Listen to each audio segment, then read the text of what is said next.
10% लोग नए विचारों के हिसाब से एक्शन लेते हैं ना भाई, वो दुनिया बदल देते हैं। आपकी लाइफ की एक लाइफ चेंजिंग वीडियो हो सकती है। हो सकता है ये वीडियो आपकी लाइफ में एक यू टर्न लेकर आए और आपकी अगले आने वाली पीढ़ियां भी आपको दुआएं दें। क्या आपको सबकॉन्शियस माइंड रिप्रोग्राम करने की जरूरत है या नहीं, ये आप डिसाइड करेंगे आज ये वीडियो देखने के बाद। क्या आपको पता है कि जो आप सोचते हो, जो आप महसूस करते हो, जो आप बिलीव करते हो सकता है वो आपके अपने विचार हों ही नहीं। जी हाँ, ये बिल्कुल ज़रूरी नहीं है कि जो आप सोच रहे हो वो आपकी अपनी सोच हो। आप तो मात्र कह देते हो कि हमारी मैनिफेस्टेशन अटकी हुई है, लाइफ में स्ट्रगल्स हैं, काम नहीं बन रहा, होते-होते काम अटक जाते हैं। आप बस ये कह देते हो। लेकिन ये टॉपिक जितना छोटा आपको लगता है ना, ये उतना छोटा है नहीं।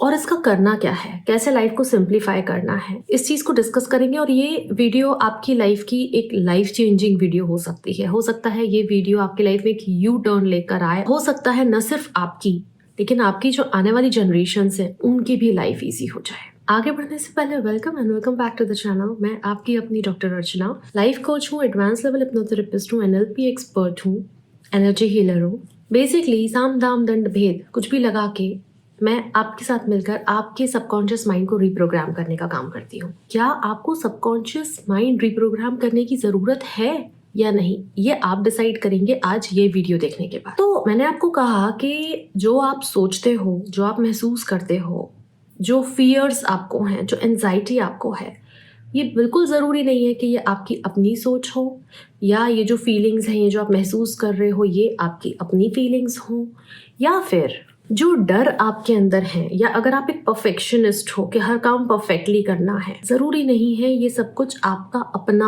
हो सकता है ये जनरेशन टू जनरेशन पास हुआ हो और आप तक आया हो, और अगर आपने इसको रिजॉल्व नहीं करा तो ये आपके आगे आने वाली जनरेशन्स में जा सकता है। रिलेशनशिप्स में हमेशा प्रॉब्लम रहती है, तो हो सकता है ये आपकी अपनी प्रॉब्लम नहीं हो, लेकिन ये आपके पापा मम्मी के रिलेशनशिप्स, या आपने अपने पापा के घर में जैसे रिलेशनशिप्स देखे हैं, या आपकी मम्मी के घर में जैसे रिलेशनशिप्स थे, मम्मी के बिलीफ सिस्टम वहां से बने हों, और बड़े तो आप मम्मी के साथ ही हुए हो ना, तो वो चीज़ें आपके अंदर डेवलप हुई हों।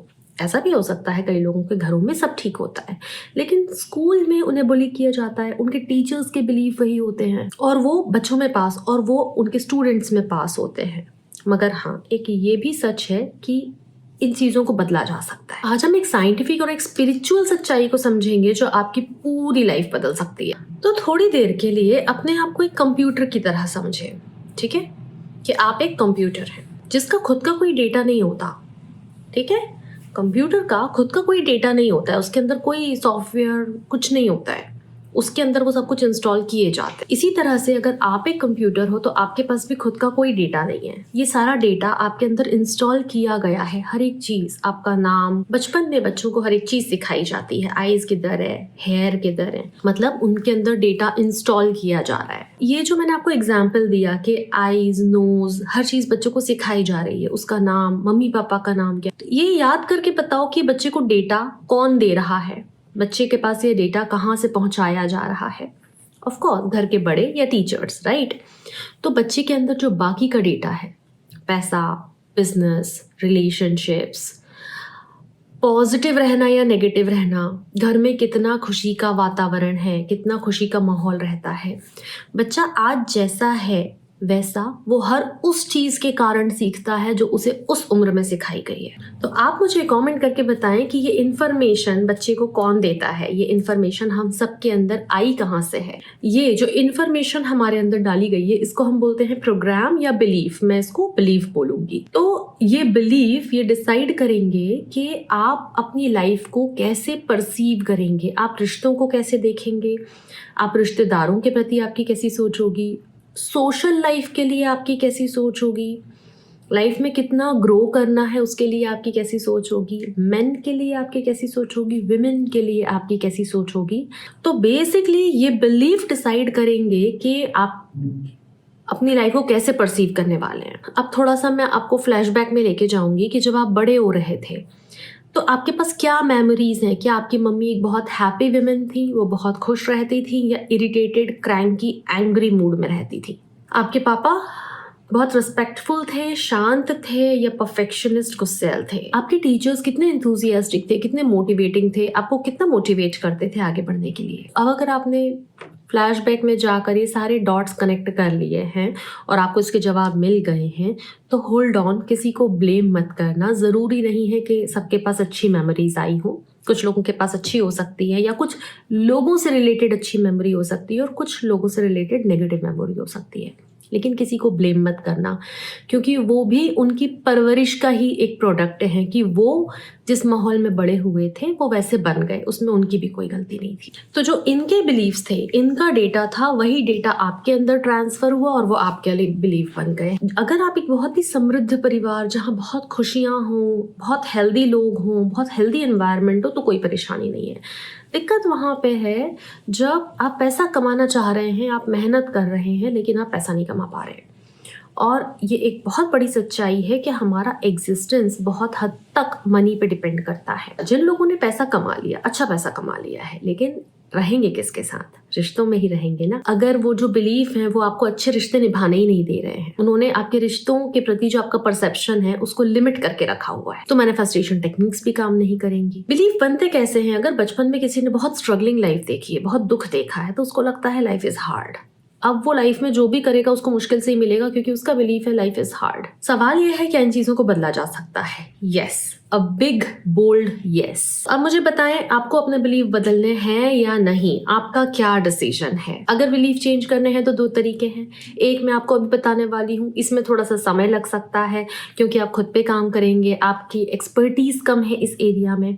दूसरा तरीका है कि आप मेरे साथ काम कर सकते हैं, चूंकि मेरा इसमें एक्सपर्टीज है, मेरे पास डिफरेंट मोडालिटीज हैं इस पर काम करने के लिए। रिजल्ट बहुत जल्दी निकल कर आते हैं। अगर आपको मेरी हेल्प की जरूरत हो तो डिटेल्स आपको स्क्रीन और डिस्क्रिप्शन में मिल जाएंगी। और अगर आपने डिसाइड किया है कि हमें कुछ वक्त खुद पर काम करके देखना है, तो मैं आपको तरीका बता देती हूँ। जवाब है एपिजेनेटिक्स। एपिजेनेटिक्स आपके डीएनए में छुपी हुई कहानी होती है, जो कि सिर्फ आपके ही एक्सपीरियंसेस नहीं, आपके अनुभव नहीं, लेकिन आपके खानदान में जो कलेक्टिव एक्सपीरियंसेस निकल कर आ रहे हैं वो आपके डीएनए में है। वो आपकी पूरी लाइफ को अफेक्ट करते हैं। लेकिन एपिजेनेटिक्स का गुड पार्ट ये है कि इन्हें आप चेंज कर सकते हो। हमारे यहाँ पर कहावत है ना, यथा दृष्टि तथा सृष्टि। आपकी दृष्टि दृष्टा की दृष्टि जैसी होगी, वैसी ही उसको सृष्टि नजर आएगी। अब इस पर रिसर्च हुई है। मैं आपको रिसर्च बताती हूँ कि एक चूहे को एक पर्टिकुलर स्मेल सूंघाई गई और उसको जोर से झटक दिया गया। रोज कुछ दिन तक यही किया गया कि उसको एक स्मेल सूंघाई गई और उसको झटक दिया गया। चलता रहा, लेकिन जो उसकी आगे आने वाली पीढ़ी थी, जब उन्हें वो स्मेल सूंघाई गई, सिर्फ स्मेल सूंघाई गई, झटका नहीं गया, सिर्फ स्मेल सूंघाई गई, उनको खुद ही घबराहट महसूस होने लग गई, उनकी एंजाइटी बढ़ गई। ऐसा उनकी रीडिंग्स में आया। अब जब एक चूहे में उसकी प्रीवियस जनरेशन की फीलिंग्स आ सकती हैं, तो हम तो इंसान हैं। तो आई एम श्योर अब आपको आइडिया मिल गया होगा कि बिलीफ्स कैसे काम करते हैं। अब बिलीफ्स को बदलना कैसे है? स्वामी विवेकानंद ने कहा था, एक विचार लो और उसी विचार को अपनी जिंदगी बना लो, उसको ऐसे जियो, उसको सोचो कि सब बदल जाए। ठीक इसी तरह से कुछ वक्त तक आपको भी एक ही विचार के साथ चलना होता है। पहली स्टेप है अवेयरनेस। अवेयरनेस किस चीज की? अपने लिमिटिंग बिलीव्स की, कि अगर आप पैसा कमाना चाहते हैं तो आपको रोक कौन रहा है? अगर आप अच्छा रिश्ता जीना चाहते हैं, आपके आसपास लोग भी हैं, तो दिक्कत कहाँ आ रही है? इस चीज की अवेयरनेस। देखो, बीमारी को ठीक करने के लिए बीमारी को पकड़ना जरूरी होता है। अब आपको नए एक्सपीरियंसेस को देखना पड़ेगा। स्टेप नंबर 2, जो आप अपनी डिजायर्ड रियलिटी चाहते हैं, आप उसके बारे में सोचें कि उस रियलिटी के लिए आपके अंदर कैसे बिलीव्स होने चाहिए। इसीलिए कहा जाता है ना, मन के हारे हार है, मन के जीते जीत। डिजायर्ड रियलिटी के बारे में आपने सोच लिया है, आप विजुअलाइजेशन कर सकते हैं, आप अफर्मेशन कर सकते हैं, बहुत सारी मोडालिटीज हैं। मतलब मैं 100% श्योर हूं कि आपको लॉ ऑफ अट्रैक्शन की एक और टेक्निक की जरूरत नहीं है। आपके पास इनफ डेटा है, लेकिन वो काम नहीं कर रहा, तो प्रॉब्लम बिलीफ में है। तो अब आपने ये देख लिया कि आपके अंदर अवेयरनेस है बिलीफ, लिमिटिंग बिलीफ्स को ढूंढने की। आपने अपनी डिजायर्ड रियलिटी भी डिसाइड कर ली है। अब तीसरी चीज जिसकी जरूरत होगी, रेपिटेशन। सबकॉन्शियस माइंड रेपिटेशन से रिप्रोग्राम होता है। वैसे तो कई और तरीके होते हैं हम लोगों के पास, लेकिन आपके लिए जो सबसे सहज रास्ता है वो है रेपिटेशन का। मतलब उठते ही अपने नए विचारों को लिखना, उनको रिपीट करना, उनको विजुलाइज करना, उनके साथ जीना। 90% लोग नए विचारों से एक्शन नहीं लेते। वो अपनी पुरानी प्रोग्रामिंग से चलते रहते हैं। लेकिन जो 10% लोग नए विचारों के हिसाब से एक्शन लेते हैं ना भाई, वो दुनिया बदल देते हैं। गौतम बुद्ध का कहना था कि आपका जीवन आपके अलावा और कोई नहीं बदल सकता है। मैं या मुझ जैसे कुछ और कोचेस आपको सिर्फ रास्ता दिखा सकते हैं। हम आपकी बीमारी पकड़ने में आपकी मदद कर सकते हैं, हमारा डायग्नोसिस सही हो सकता है, लेकिन at the end of the day आपको अपने साथ बैठकर काम करना है। ठीक वैसे ही जैसे आपने बचपन में पढ़ाई करी थी, अपना होमवर्क करा था, एग्जाम खुद लिखी थी, एग्जाम के लिए तैयारी करी थी, मार्क्स आप ही के आए थे।